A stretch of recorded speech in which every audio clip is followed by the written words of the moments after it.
à tous et bienvenue sur notre podcast e-commerce légende, un podcast où on rencontre parfois des marques, parfois des partenaires, mais toujours autour de l'e-commerce. Aujourd'hui, j'ai le privilège de rencontrer Mathieu Batteur, qui est l'un des cofondateurs de la marque Les Petits Culottés. Les Petits Culottés, c'est quoi? C'est une marque que j'ai découvert il y a maintenant 4 ans, à la naissance de mon premier enfant qui s'appelle Pio. L'ambition des Petits Culottés, c'est de venir révolutionner le système de consommation des Français, et tout particulièrement des jeunes parents, en proposant un abonnement de couches qui est capable d'allier matériaux de qualité, éco-responsabilité, circuit court et juste prix. On se pose tous la même question. Est-ce que ce projet est pas un peu trop culotté, Mathieu? Salut Didier, bah écoute, en tout cas il est culotté parce que je suis déjà dans e-commerce légende après 4 ans d'existence, donc en tout cas c'est un vrai plaisir de faire l'ouverture du podcast. Trop cool, merci encore une fois d'être là. Avant de commencer, pour que nos auditeurs en sachent un petit peu plus sur les petits culottés, est-ce que tu peux nous décrire ton parcours personnel? Alors le parcours personnel, donc jeune papa également, une petite Alma, Okay. donc voilà. Écoute, l'histoire des petits culottés, c'est tout simplement c'est 2 amis d'enfance. Écoute, tu as eu l'occasion même dans le passé de rencontrer du coup Johan, l'autre cofondateur, et on s'est rencontrés sur les bancs de l'école il y a plus de 15 ans maintenant, et aujourd'hui du coup 4 ans après, on est la petite start-up qui a démarré dans le salon de Johan, du coup dans le 18e, et aujourd'hui il y a 65 000 par an, dont toi justement d'abonner à l'histoire de l'aventure Les Petits Culottés. Ouais, exactement. Et j'ai eu le privilège aussi de rencontrer Joanne il y a 4 ans à la Pépinière Naudet. Beaucoup de chemin parcouru depuis 2019 ou 2018 où vous avez eu cette rencontre. Il y a une question qui me brûle les lèvres parce que je suis jeune parent, j'ai mon deuxième enfant qui vient d'être qui s'appelle Balthazar. On est tous toujours en train de chercher la meilleure qualité pour son enfant. Et en 2019-2020, il y a quand même eu un boom, tu vois, des marques qui proposaient des abonnements, des couches. Comment vous avez réussi en 2023 à être toujours vivant, avec une forte croissance et à tirer votre épingle du jeu? En fait, on a créé un peu notre système de distribution. Donc, le e-commerce finalement est un outil qui vient s'additionner au système. L'élément qui a fait, c'est un cumul de facteurs. Tu vas avoir déjà la partie produit, forcément, ce qui fait qu'aujourd'hui, tu es passé client. Donc, c'est-à-dire une qualité irréprochable, voir le naturel en contact avec la peau, analyse des perturbateurs endocriniens.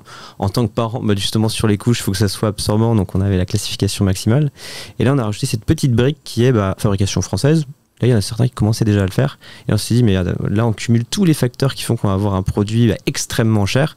Et nous, on s'est dit, comment on va pouvoir casser tous les codes de la distribution. Et c'est justement là où tu en as parlé du coup en introduction. On a intégré la notion de circuit court, c'est-à-dire le zéro intermédiaire entre l'usine de fabrication dans les Vosges et en Bretagne et la livraison directement chez les parents. Donc, en faisant ça, ça permettait de rendre accessible et d'aller finalement... pas juste sur la petite marché de niche côté e-commerce, mais finalement le marché de la grande consommation, car aujourd'hui on est même moins cher que les grands acteurs leaders du marché. Ok, tu as dit quelque chose qui est quand même super intéressant et ça me permet de rebondir. Il y a beaucoup de DNVB, tu vois, en 2023 qui ont tendance à changer un petit peu leur modèle de distribution en switchant sur du phygital. Est-ce que c'est une ambition que vous avez sur le court terme ou le long terme ou pas du tout? Alors je vais te donner, mais vraiment en fonction et en affirmation. Et alors je sais pas si le futur nous donnera raison, parce qu'aujourd'hui personne n'a la réponse. Nous on le fera jamais. Okay. Parce que toutes ces DNVB ont construit du coup leur croissance sur un tunnel d'acquisition. D'ailleurs côté Shiba vous êtes expert sur cette partie-là et tu vois très bien de quoi je parle. Le fait de casser ce tunnel d'acquisition avec de la visibilité digitale, un tunnel de conversion et un suivi client exceptionnel, demain on ouvre et on intègre du physique directement dedans, ça peut finalement casser tout le système. Ouais, ok, j'entends bien. C'est pas même venir cannibaliser votre offre, parce que une personne qui est, notamment mon expérience personnelle, j'habite dans une petite ville dans l'Oise, je peux très bien dire, je vais plutôt à la pharmacie pour acheter ces produits et sauter les abonnements. Donc pour vous, c'est, je pense, des marges qui sont perdantes, quoi. Si il y a deux façons de voir. Il y a le chiffre d'affaires additionnel et les coûts cachés. Et la partie notion des coûts cachés sur la distribution, notamment physique, tout cumulé fait que c'est systématiquement pas rentable dans tous les cas, versus la perte de ce qui peut, la perte du tunnel d'acquisition. Il y a un truc tout bête, mais si par exemple on est une marque de dermocosmétiques avec un tunnel d'acquisition parfaitement lissé, ça veut dire qu'on sait comment cibler, targeter tel ou tel client. Demain on intègre la distribution physique qui a peut-être son site e-commerce, eh bien, on se retrouve concurrent de sa propre marque directement sur Google Shopping, etc. Donc c'est très risqué, très dangereux de... Il y a, on va dire, le chant des sirènes de dire ah bah tiens, je peux faire plus de chiffres, j'ai des demandes tous les jours de distribution physique. Dans la réalité des faits, ça vient casser et cannibaliser tout le chiffre d'affaires du coup existant. Ouais, c'est très juste ce que tu dis parce que avant ShipUp, moi je travaillais dans les marketplaces, il y avait une vraie réticence également pour les marques de venir vendre sur ce canal de distribution parce que les marketplaces, une fois qu'elles ont acheté le stock ou autre, peuvent venir faire des discounts et venir en fait court-circuiter directement la marque. Ok. Une petite question également qui me brûle les lèvres. C'est quoi la vision long terme des petits culottés? Parce qu'il y a quelques mois à la naissance de Balthazar, mon deuxième enfant, j'ai vu vraiment quelque chose qui m'a... Enfin, un smart move, hein, pour... Désolé de dire un anglicisme, mais j'ai reçu une petite newsletter des petits culottés où vous avez sorti le lait infantile. C'est quelque chose de révolutionnaire. Est-ce que tu peux m'en dire un petit peu plus sur qu'est-ce qui vous a poussé à faire ça? Alors, ce qui nous a poussé, c'est nos parents qui nous font remonter. Nous, je dirais, alors il y a deux visions. Il y a la partie concrètement e-commerce, donc d'avoir quelque chose de rentable. Donc, qui dit rentabilité dit panier. Donc voilà. Donc si demain, vu qu'on est sur un podcast e-commerce, tous ceux qui ont des idées de sortir des produits et que ça ne permet pas de couvrir les frais de port, laissez tomber, vous allez perdre du temps et ça sera jamais rentable. Là, effectivement, faut se poser la question du point de vente physique parce qu'il n'y a pas d'autres possibilités. Ce qui a fait le choix de dire tiens on va lancer du lait, c'est qu'en fait comme on a démarré les couches mais il y a 4-5 ans, il y avait énormément de polémiques, c'est calmé depuis.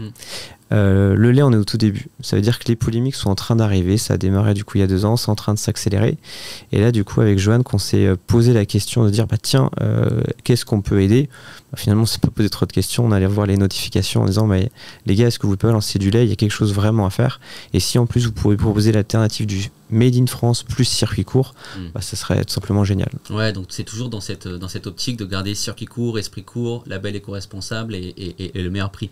Est-ce que vous avez peut-être un petit spoiler des autres produits que vous allez sortir ou pas? Alors la seule chose que je peux te dire c'est que par exemple on sortira jamais de liniment local care, jamais de lingettes, etc. parce que ça viendrait perturber notre système de commande. Donc là aujourd'hui on est déjà sur le lancement du lait. Concrètement, on n'en a pas d'autres dans le pipe.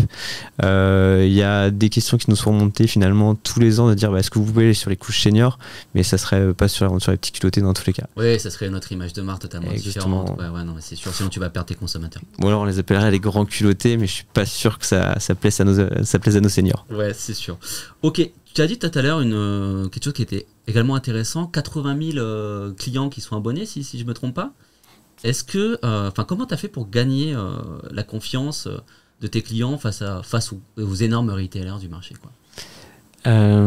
Ça se fait par, comment dire, ça se fait dans la durée. En étape 1, tu arrives à convertir 1, 2, 3 clients finalement qui sont convaincus, qui en parlent. Une relation de proximité. Donc ça, après, les outils digitaux sont vraiment des... Alors le terme qui permet d'avoir une image, c'est le terme mégaphone. Ça veut dire que ça permet de communiquer l'aventure, mais du coup au plus grand nombre, et de faire ressentir également ce qui se passe du coup en interne. Donc on les utilise vraiment à fond pour que dire bah tiens, l'aventure des petits culottés, c'est pas juste des bonnes couches avec finalement un bon prix, c'est qu'il y a beaucoup de choses qui se passent derrière. Il y a la création d'emplois. On a créé plus d'une centaine d'emplois sur les 2 usines dans l'espace de 4 ans. Il y a des emplois du coup indirects. On fait travailler notamment, tu as peut-être dû commencer avec un kit d'essai sur les petits culottés. Donc on a un ESAT justement dans les Vosges qui est produit. On fait travailler 30 personnes en situation de handicap. Donc c'est des petits détails qui font que au bout du bout on se dit tiens, c'est pas une marque, c'est une aventure qui est en train de faire changer finalement des codes et voire même une industrie du coup en France. Donc c'est on s'éclate, on est, tu fait rencontrer l'équipe, on était 4 du coup à l'époque, on est une dizaine maintenant. L'état d'esprit n'a pas changé, tu vois toujours le même sourire quand tu viens dans les bureaux. Et cette volonté, ces valeurs qu'il y a derrière, c'est pas juste quelque chose qu'on vient afficher dans les bureaux à l'entrée, c'est quelque chose finalement qu'on vit au quotidien. Et d'ailleurs les parents qui viennent nous voir même sur les salons pour nous découvrir, ils le ressentent. Oui, et puis on le voit dans l'ADN de la marque, les newsletters qu'on reçoit, le design et tout ce qui est autour.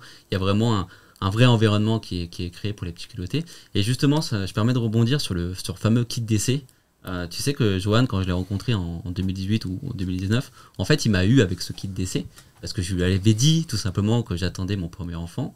Et il m'avait envoyé, il m'a demandé mon adresse dans les bureaux de ShipUp à l'époque, et il m'avait envoyé un kit d'essai.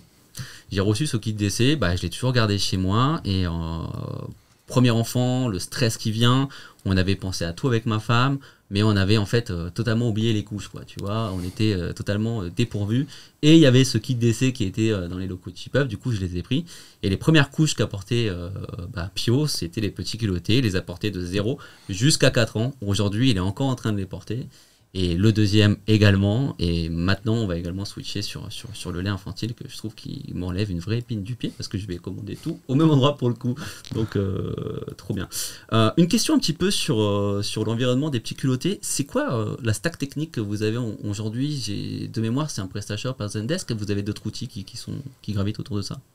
Alors dans les outils qui gravitent, donc le gros forcément qui va centraliser le flux, c'est PrestaShop, Zendesk. Sur toute la partie suivi notification, du coup on travaille avec vous.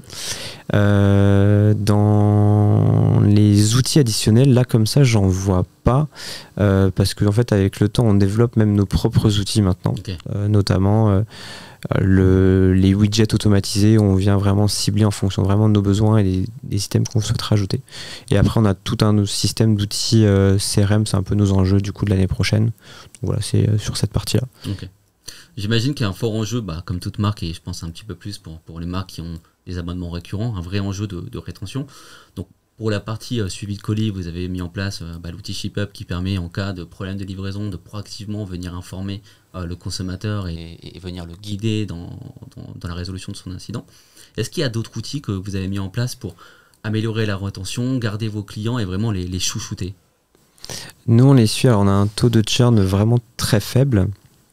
Donc on le suit systématiquement, donc le système même de suivi de livraison au niveau des notifications, on est processus qui permet d'automatiser des process du coup chez nous derrière. Okay. Ça veut dire quelqu'un qui va avoir je sais pas, une taille mal adaptée, du coup grâce aux notifications ShipUp on est capable de les tracer et d'avoir un rappel du coup automatique systématiquement sur chacun de ses clients. Donc ça veut dire que j'invite tous les clients, les petits culottés à ne pas être contents, comme ça ils pourront tester directement le service client du coup qui est derrière. Donc c'est ce qui permet d'être sûr et certain, de dire vu que nous on mettra jamais finalement d'argent, de moyens moteurs sur la partie distribution physique, ça permet de mettre ces moyens moteurs justement dans le suivi client, et pour nous c'est le plus important, parce qu'après derrière on se dit pas qu'on croise nos clients, on dit tiens, est-ce qu'il est possible qu'il y ait un litige ou quoi que ce soit. Nous on est sûr que non, parce qu'on vient le tracer chirurgicalement avec la solution ShipUp. Ouais, donc je crois comprendre que la rétention c'est le nerf de la guerre. Est-ce que tu communiques sur ce taux de churn? C'est quelque chose que tu surveilles comme du lait sur le feu, pour pas faire de vilain jeu de mots? On le suit à la semaine, donc on l'a au détail à la semaine et au client, donc on a vraiment tout. Ouais, c'est trop cool. Je pense que c'est la chose primordiale pour tout entrepreneur. Je reviens un petit peu sur le début, parce que une question qui me brûle les lèvres, et c'est plus une question, tu vois, d'humain à humain. Qu'est-ce que c'est pas trop compliqué aujourd'hui de monter une boîte comme ça avec son ami d'enfance? Alors on touche les questions qui sont liées à l'entrepreneuriat, on quitte la sphère e-commerce. Tous ceux qui nous écoutent et qui hésitent du coup à s'associer, ça me fait même marrer, parce que du coup je repense en parlant à mon père qui me disait toute bonne affaire est à faire seul, et s'il y a une association du coup à deux, faut qu'il y en ait systématiquement un qui soit à 51 et l'autre 49, parce que sinon dans le cadre de prise de décision. Nous on a fait tout l'inverse avec Johan, c'est qu'on est deux amis d'enfance, on passe même une grande majorité même de nos week-ends ensemble, donc on vit quasiment H24 quand on est sur Paris, on dort même du coup au même endroit, machin, etc. Donc on vit littéralement du coup ensemble. C'est pourquoi ça marche, c'est que du coup tous les deux on est experts dans nos domaines d'expertise. Je vais m'occuper plutôt de la partie, on va dire plutôt la partie acquisition. Johan va vraiment être sur la partie logistique et qualité, et c'est le cumul des deux qui fait que chacun a la confiance de l'autre des deux côtés, et ce qui fait que l'association qui marche très bien, et même en tant qu'ami. Donc c'est une belle aventure, et on se le dit très régulièrement du coup avec Johan, on fait même partager à l'équipe, c'est quand on se rappelle où ça a démarré et où on en est du coup aujourd'hui, voilà, c'est ouais, c'est juste génial, quoi. Ça me donne même des petits frissons d'y repenser. Ouais, mais c'est cool, je vois le sourire sur ton visage. C'est assez communicatif pour le coup. Une question également sur le sujet entrepreneuriat et le fait de bosser avec son meilleur pote, quoi, ce que j'ai l'impression de te comprendre. Les décisions, vous les prenez toujours à deux ou tu as une confiance aveugle en Johan qui va plutôt prendre des décisions sur son domaine d'expertise et vice-versa? Il y a deux types de décisions. Tu vas avoir les décisions qui vont être dans l'opérationnel quotidien ou qui ne demandent pas de réflexion et là du coup chacun prend ses décisions.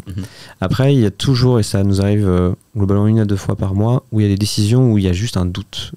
Et après finalement, vu que l'autre n'est pas dans l'opérationnel de ce qui se passe finalement au quotidien tous les jours, ça permet d'avoir vraiment une vision, on va dire plutôt macro et de dire attends, t'as une page blanche, explique-moi la situation, voici ce que j'en pense.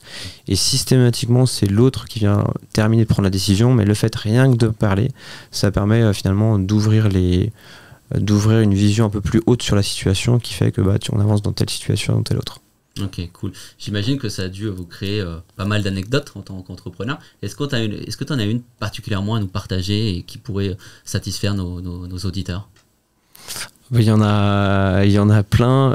La première année de lancement, il y a un auditeur qui nous a dit que on était la meilleure invention après le Minster dans les Vosges.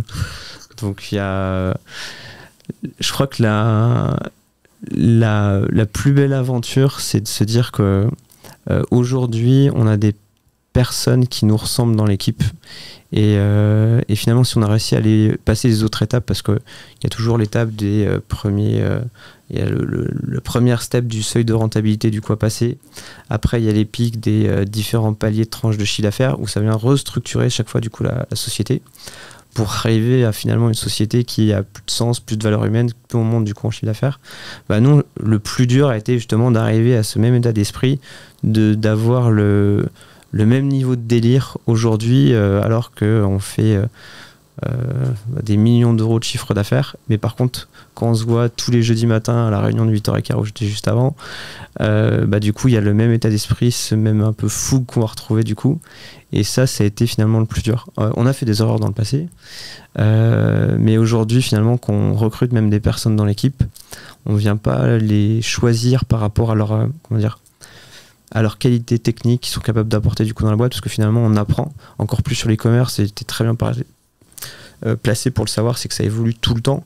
Donc le pire finalement, ça serait d'avoir quelqu'un qui se remet pas en question et de dire attends, j'ai fait ça dans le passé et voilà comment ça se passe aujourd'hui.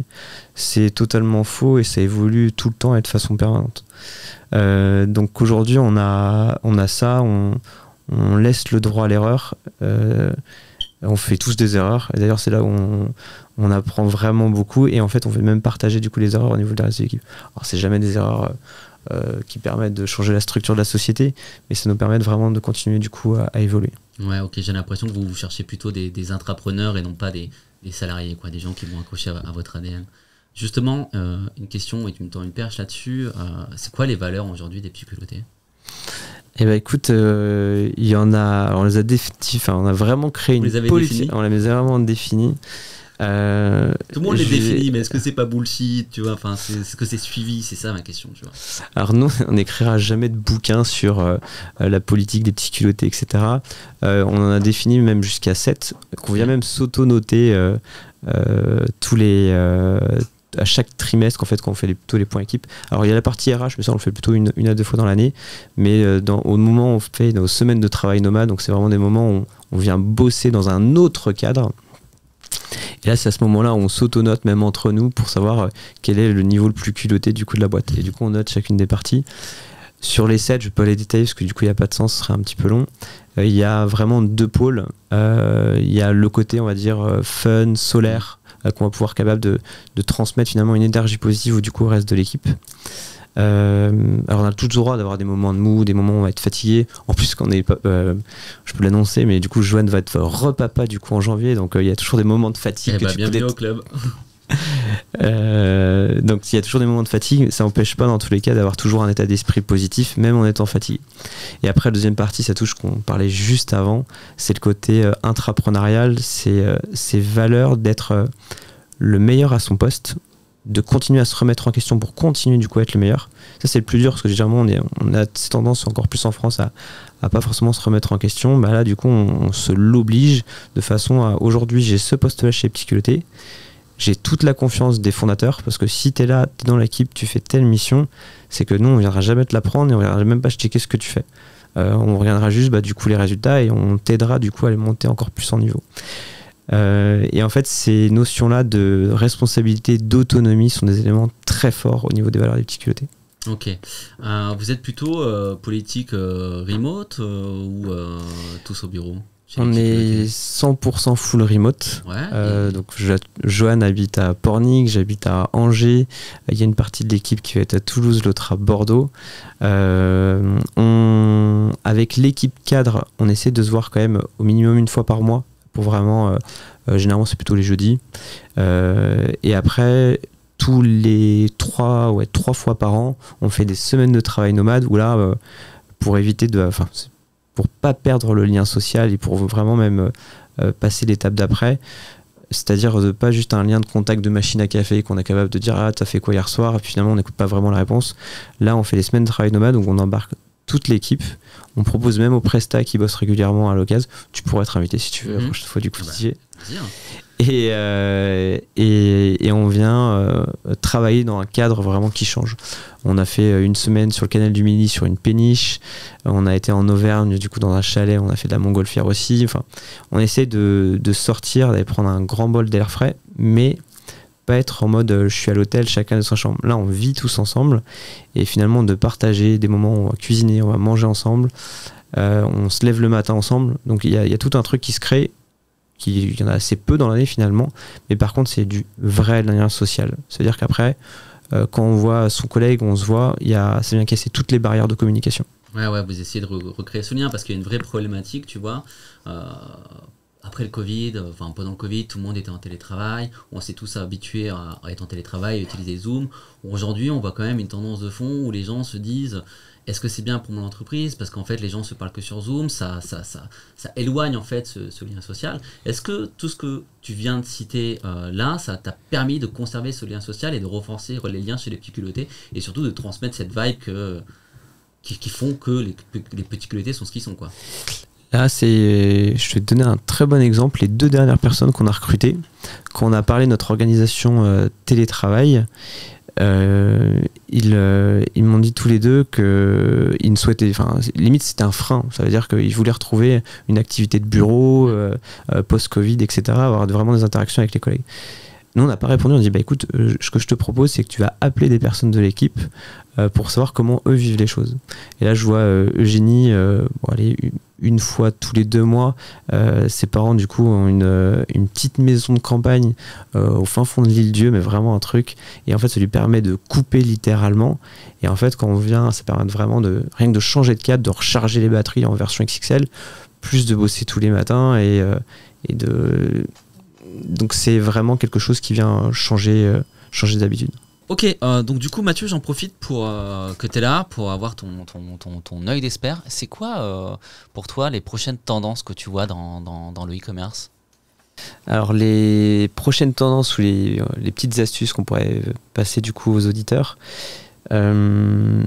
déjà sur toute l'accélération finalement les nouvelles DNVB e-commerce, systématiquement on est sur des marchés finalement qui un peu poussiéreux, ça veut dire qu'il n'y a pas eu de remise en question, très peu digitalisé. Donc là à partir du moment où il y a un univers, un segment de marché qui n'a pas été travaillé, du coup systématiquement il y a des portes à ouvrir. Bien penser à créer une vraie histoire derrière, pas juste du bullshit, parce qu'en plus aujourd'hui le greenwashing ça se voit tout de suite, donc si on creuse on le voit facilement, donc faut vraiment aller justement au bout du projet, pas juste se limiter à des arguments marketing, ça doit vraiment embarquer finalement toute l'histoire. Et après derrière, il faut pas oublier l'élément qui va être finalement le plus important, c'est la rentabilité économique. Pour moi, ça y est, on est finalement au bout d'une ère qui était, il y avait des levées totalement déraisonnées. On a vu des grands groupes agro qui ont mis des moyens extraordinaires pour des nouveaux segments de marché, batailler sur les commerces. Finalement, tout est mort du coup aujourd'hui. Donc à partir du moment où il y a une belle histoire, un bon produit, un bon positionnement prix et une société du coup rentable, bah là, il y a tous les arguments pour faire une belle recette et que ça marche demain. Ok, super. Écoute, merci beaucoup Mathieu pour avoir pris le temps de faire ce podcast avec nous. J'espère que les conseils vont profiter à nos auditeurs et j'ai hâte de voir la suite des petits culottés. Salut Didier. Salut.